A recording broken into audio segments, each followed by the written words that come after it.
काय फरक असतो मार्केट मधला पॅड आणि आपल्याकडचा पिंक पॅड यातला फरक काय तो आपण लाईव्ह बघूया. हा आपल्याकडचा नवीन पिंक चिप पॅड आहे. डेमो साठी आपण 2 पॅड घेतले. जे बाजारामध्ये विकत मिळतो तो एक पॅड घेतला आणि आपला जो नवीन लॉन्च होणारा पॅड आहे तो आपण पॅड घेतला. 2 प्रकारचे पॅड आपण घेतोय. आता या दोन्ही पॅडवर आपण साधारण 30 ml आपण फ्लो करून बघतोय. हा मार्केट मधला पॅड आहे त्याच्यावर फ्लो केलेला आहे 30 ml चा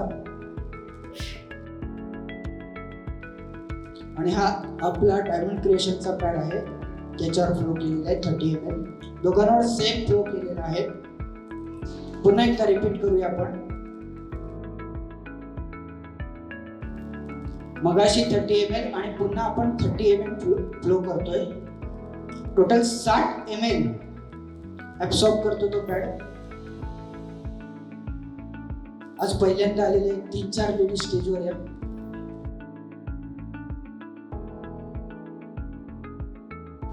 एकदम छान आणि एकदम सुका असं सुका दिसतोय आणि हा एकदम ओला ओला वाटतोय.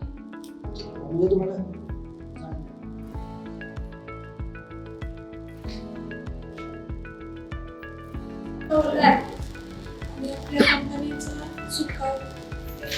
आपला जो पॅड आहे तो 8 लेअरचा पॅड आहे. मार्केटचा पॅड हा रेग्युलर पॅड असतो त्याच्यामध्ये प्लास्टिक असतं, प्रॉपर वर्क नाही करत. आणि आपला पॅड आहे हा कॉटन मध्ये पॅड आहे त्याचे लेयर्स वेगवेगळे आहेत.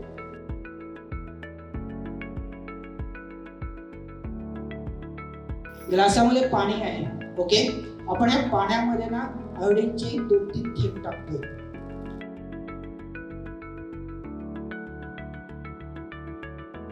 ह्याच्यामध्ये आपण काय टाकलंय, पाण्यामध्ये आयोडीन टाकलंय. ओके, ही आपली पिंक एनॉन चिप आहे जी आता आतापर्यंत ग्रीन चिप होती आपल्याकडे त्याची पण ऍब्सॉर्ब कॅपॅसिटी सेम होती.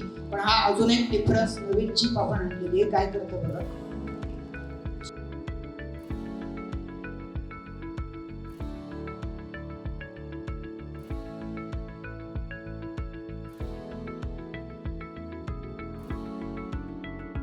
बघा याच्यात आपण आयोडीन टाकलं होतं. ओके, काय केलं याने चिपनी ऍब्सॉर्ब केलं.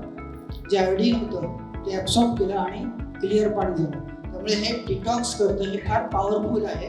ऑलरेडी आपल्याकडे जी ग्रीन चिप होतीच, त्याचा पॅड होताच. ऍब्सॉर्ब कॅपॅसिटी जवळजवळ 100 ml आहे. जवळजवळ 100 ml. बघा आता हा पॅड जेल आहे कम्प्लिटली. ओके, ड्राय आहे आणि तो पूर्णपणे ओला आहे. जवळजवळ 100 ते 120 ml ची कॅपॅसिटी आहे.